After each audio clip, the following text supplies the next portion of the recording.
Shri sir നമസ്കാരം. ഇന്നലെയാണ് കാസർഗോഡ് നിന്ന് ഒരു ബംഗ്ലാദേശി പൗരനെ ആന്റി ടെററിസ്റ്റ് സ്ക്വാഡ് അറസ്റ്റ് ചെയ്യുന്നത്.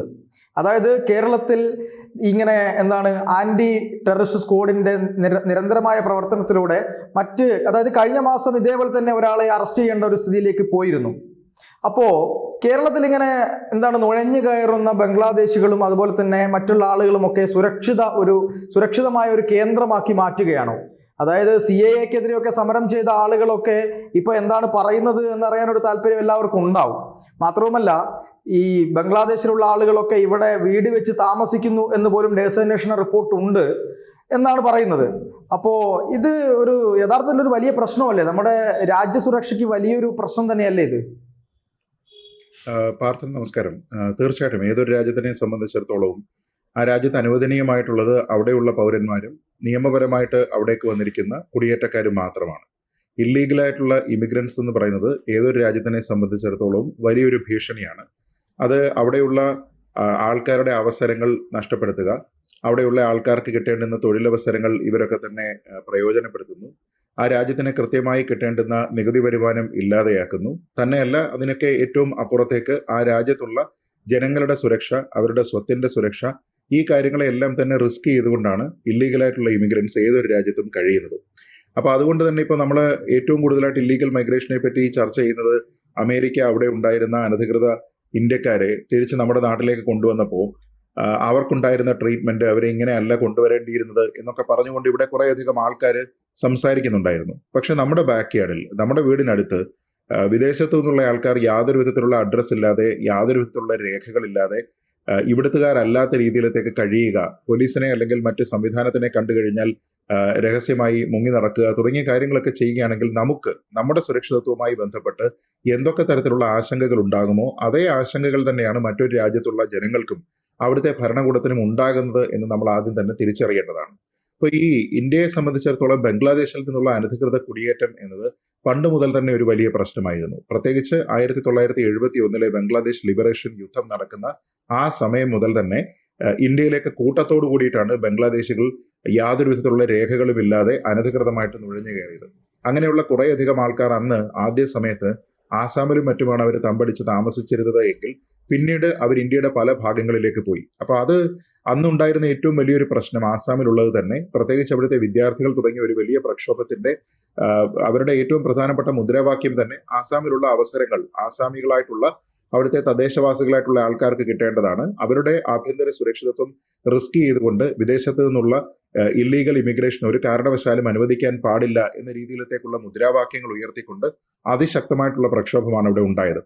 അത് തുടങ്ങിയിരിക്കുന്നത് ഈ പറയുന്നത് പോലെ വിദ്യാഭ്യാസ സ്ഥാപനങ്ങളിലുള്ള വിദ്യാർത്ഥികളായിട്ടുള്ള ആൾക്കാരായിരുന്നുവെങ്കിൽ അത് പിന്നീട് മുഖ്യധാര രാഷ്ട്രീയ പാർട്ടികളടക്കം നാട്ടുകാരടക്കം ഏറ്റെടുക്കുന്ന ഒരവസ്ഥയുണ്ടായി. അങ്ങനെയാണ് അതിൻ്റെ ഒടുവിൽ 1971 ശേഷമാണ് ഈ ഇല്ലീഗൽ മൈഗ്രേഷൻ നടക്കുന്നത്. പിന്നീട് അതുമായി ബന്ധപ്പെട്ട് ടേംസ് ഒക്കെ വെച്ചതിന് ശേഷം അവിടെയുള്ള അനധികൃതരായിട്ടുള്ള ആസാമിലുള്ളവരല്ലാത്ത അനധികൃതരായിട്ട് വന്നിരിക്കുന്ന ബംഗ്ലാദേശി പൗരന്മാരെ പുറത്താക്കുന്നതുമായി ബന്ധപ്പെട്ടിട്ടും ഒക്കെ തന്നെ വളരെ കൃത്യമായിട്ട് ഈ സമരം ചെയ്തിരുന്ന ആൾക്കാരുമായിട്ട് ടേംസ് ചർച്ച ചെയ്തതിന് ശേഷമാണ് ആസാം അക്കോർഡ് കൊണ്ടുവരുന്നത്. അപ്പോൾ അങ്ങനെ ആസാം ഉടമ്പടി കൊണ്ടുവരുന്ന സമയത്ത് നമ്മുടെ രാജ്യത്തിന്റെ പ്രധാനമന്ത്രിയായിരുന്ന ശ്രീ രാജീവ് ഗാന്ധി തന്നെയാണ് അതിൽ ഒപ്പുവെച്ചത്. എന്നാൽ അതിൽ പറഞ്ഞിരിക്കുന്ന പല കണ്ടീഷൻസും സാറ്റിസ്ഫൈ ചെയ്യുന്നതിന് വേണ്ടി പിന്നീട് ഇന്ത്യൻ ഗവൺമെന്റിന്റെയോ ആസാം ഗവൺമെന്റിന്റെയോ ഒക്കെ തന്നെ കൃത്യമായ ശ്രദ്ധയുണ്ടായില്ല എന്നുള്ള ഒരു പ്രശ്നമുണ്ട്. ഒരു പക്ഷേ ഇങ്ങനെയുള്ള നിയമനിർമ്മാണങ്ങളും എല്ലാം ഉണ്ടാകുന്ന സമയത്താണ് ഈ ബംഗ്ലാദേശികളായിട്ടുള്ള അവിടെ ഉണ്ടായിരുന്ന അനധികൃതരായിട്ടുള്ള പല കുടിയേറ്റക്കാരും ഇന്ത്യയിലെ മറ്റു പല സ്ഥലങ്ങളിലേക്കും തന്നെ കടന്നു കയറിയത്. അപ്പോൾ ഇപ്പോൾ നമ്മൾ നോക്കിക്കഴിഞ്ഞാൽ കേരളത്തിൽ നമ്മുടെ നാട്ടിൽ കഴിയുന്ന ആൾക്കാരിൽ ഇവിടെ നമ്മുടെ ഒരുമാതിരിപ്പെട്ട എല്ലാ ജോലികളും ചെയ്യുന്നത് അവരായി മാറിയിട്ടുണ്ട്. ബംഗാളികൾ എന്നൊക്കെ ആൾക്കാർ വിളിക്കുന്ന രീതിയിലേക്കുള്ള ഇതര സംസ്ഥാനങ്ങളിൽ നിന്നുള്ള ആൾക്കാർ, ഇവരെല്ലാവരും തന്നെ കൃത്യമായി ഇതര സംസ്ഥാനങ്ങളിൽ നിന്നുള്ള ആൾക്കാരാണോ അതോ ഇതിൽ ആരെങ്കിലും ഇല്ലീഗൽ ഇമിഗ്രൻസ് ആയിട്ടുള്ള ആൾക്കാരുണ്ടോ? ഈ കാര്യവുമായി ബന്ധപ്പെട്ട് പലപ്പോഴും ഇവരെ ജോലിക്ക് അയക്കുന്ന കോൺട്രാക്ടർമാർക്ക് പോലും കൃത്യമായിട്ടുള്ള രേഖകളോ വിവരങ്ങളോ ഒന്നും തന്നെ ഇല്ല എന്ന രീതിയിലേക്കുള്ള ആക്ഷേപം എത്രയോ കാലമായിട്ടുണ്ടാകുന്നുണ്ട്. ഇപ്പോൾ ആസാമിൽ നിന്നോ ബംഗാളിൽ നിന്നോ മറ്റേതെങ്കിലും ഒരു സംസ്ഥാനത്ത് നിന്നോ ഒരാൾ നമ്മുടെ നാട്ടിൽ വന്ന് ഇവിടുത്തെ ജോലികൾ ചെയ്തിട്ട് ഇവിടെ താമസിച്ചാൽ അതിൽ യാതൊരു വിധത്തിലുള്ള റിസ്ക് എലമെന്റും ഇല്ല. വളരെ പരിമിതമായിട്ടുള്ള പ്രശ്നങ്ങൾ മാത്രമേ ഉള്ളൂ. പക്ഷേ അതങ്ങനെയല്ല. ഈ ബംഗ്ലാദേശിൽ നിന്നുള്ള ആൾക്കാരാണ് വരുന്നത് എങ്കിൽ, ഇല്ലീഗൽ ഇമിഗ്രൻസ് ആണ് എങ്കിൽ അവർക്ക് യാതൊരു വിധത്തിലുള്ള അക്കൗണ്ടബിലിറ്റിയും ഇല്ല.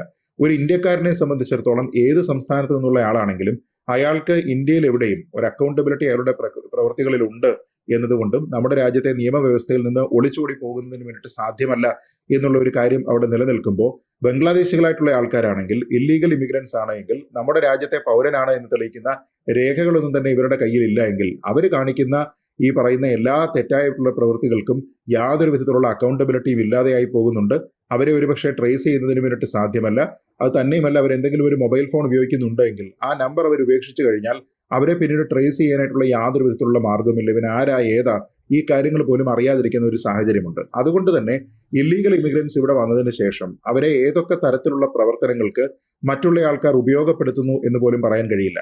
അതായത് സാധാരണ നമ്മൾ ഈ പറയുന്ന പോലെ പെറ്റി ക്രൈമുകളോ അല്ലെങ്കിൽ മറ്റൊരാളിന് കിട്ടേണ്ടുന്ന അവസരത്തിനെ ഇയാൾ കവർന്നെടുത്ത് ഇവിടുത്തുകാരനാണ് എന്ന രീതിയിലത്തേക്ക് കഴിയുകയോ നികുതി അടയ്ക്കാതിരിക്കുകയോ ഇതൊന്നും അല്ല പ്രശ്നം. ഇതിനേക്കാളൊക്കെ വലിയ പ്രശ്നം എന്ന് പറയുന്നത് നമ്മുടെ രാജ്യത്തിന്റെ ആഭ്യന്തര സുരക്ഷയെ റിസ്ക് ചെയ്യുന്ന രീതിയിലത്തേക്കുള്ള തീവ്രവാദ പ്രവർത്തനം നടത്തുന്നതിനുള്ള ഒരു കണ്ണിയായിട്ട് ഇവർ മാറുന്നുണ്ടോ എന്നുള്ള ഒരു പ്രശ്നമുണ്ട്. അപ്പോൾ അങ്ങനെ നോക്കിക്കഴിഞ്ഞാൽ നമ്മൾ നോക്കിയാൽ ഇപ്പോൾ ഈ വന്നിരിക്കുന്ന അറസ്റ്റൊക്കെ ചെയ്തിരിക്കുന്ന ആരാണ്? ATS ആണ്.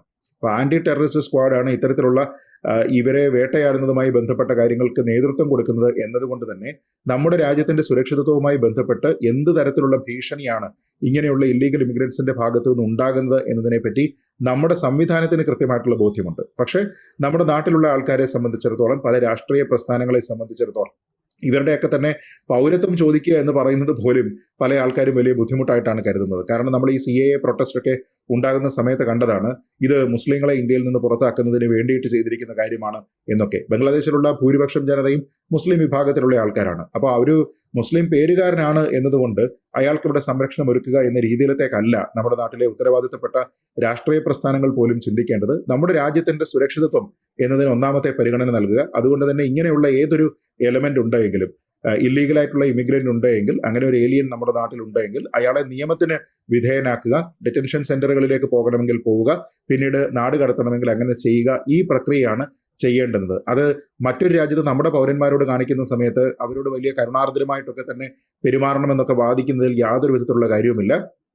കാരണം ഞാൻ ഈ നേരത്തെ പറഞ്ഞതുപോലെ സാമ്പത്തികമായും സാമൂഹ്യമായും ഒരു രാജ്യത്ത് ഇല്ലീഗൽ ഇമിഗ്രേഷൻ ഉണ്ടാക്കുന്ന ഭീഷണി എന്താണ് എന്ന് നമ്മെക്കാൾ നന്നായിട്ട് ഒരുപക്ഷെ അറിയുന്ന രാജ്യമാണ് അമേരിക്ക.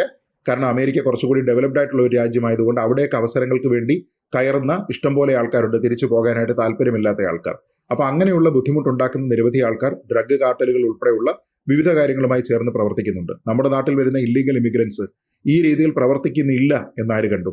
അതായത് നമ്മുടെ നാട്ടിലെ ഈ മയക്കുമരുന്നിന്റെ വ്യാപനവും മറ്റുമായി ബന്ധപ്പെട്ട് അതിന്റെ കണ്ണികളായിട്ട് അതിന്റെ ഏജന്റുമാരായിട്ടൊക്കെ പ്രവർത്തിക്കുന്നതിൽ ഇക്കൂട്ടരില്ല എന്ന് നമുക്ക് എങ്ങനെ ഉറപ്പിക്കാനായിട്ട് കഴിയും? അപ്പോൾ അതുകൊണ്ടാണ് ഞാൻ പറഞ്ഞത്, ഒരു സിം കാർഡ് ഉപേക്ഷിച്ച് കഴിഞ്ഞാൽ ഒരാളിനെ ട്രേസ് ചെയ്യാനുള്ള ഒരു മാർഗവും ഇല്ല എന്ന രീതിയിലത്തേക്ക് രക്ഷപ്പെടുന്നതിന് വേണ്ടി. കാരണം ഇയാളുടെ ബന്ധുക്കളില്ല, ഇയാൾക്ക് അഡ്രസ്സ് ഇല്ല, ഇയാളെ പരിചയമുള്ള മറ്റാൾക്കാരില്ല. ഈ രീതിയിലത്തേക്കൊക്കെ പോയി കഴിഞ്ഞാൽ അത് വലിയ ആഭ്യന്തര സുരക്ഷിതത്വത്തിന് ഭീഷണി ഉണ്ടാക്കുന്നുണ്ട് എന്നതിനെപ്പറ്റി മനസ്സിലാക്കിക്കൊണ്ട് നമ്മുടെ സംവിധാനം, നമ്മുടെ രാഷ്ട്രീയ പാർട്ടികൾ, നമ്മുടെ ഉത്തരവാദിത്തപ്പെട്ട നേതാക്കന്മാരെല്ലാവരും തന്നെ ഇവരെ ഐഡന്റിഫൈ ചെയ്യുന്നതിന് വേണ്ടിയിട്ടുള്ള ഒരു ശ്രമത്തിനെ പിന്തുണയ്ക്കണം എന്നാണ് എൻ്റെ അഭിപ്രായം. തീർച്ചയായിട്ടും അങ്ങ് പറഞ്ഞതുപോലെ ഈ പറയുന്ന ഇത്തരത്തിലുള്ള തീവ്രവാദികളൊക്കെ നമ്മുടെ ആഭ്യന്തര സുരക്ഷയ്ക്ക് വളരെയധികം പ്രയാസമുണ്ടാക്കുന്നത് തന്നെയാണ്. എന്തായാലും കേരളത്തിലെ ഗവൺമെന്റും കേരളത്തിലെ ആഭ്യന്തര വകുപ്പും കുറച്ചുകൂടി ജാഗ്രത ഈ കാര്യത്തിൽ കാണിക്കേണ്ടതുണ്ട്. കാരണം ATS ഒക്കെ വന്നാണ് അറസ്റ്റ് ചെയ്യുന്നത്. അപ്പോൾ കേരളത്തിലെ പോലീസൊക്കെ എന്താണ് ചെയ്യുന്നത് എന്ന കാര്യം കൂടെ ഇവിടെ ചർച്ചയ്ക്ക് വരികയാണ്. എന്തായാലും ഇത് വളരെ ഗൗരവമേറിയ ഒരു വിഷയമാണ്. എന്തായാലും ഈ ചർച്ചയുമായി സഹകരിച്ചതിന് ഞങ്ങൾക്ക് ഒരുപാട് നന്ദി. നന്ദി.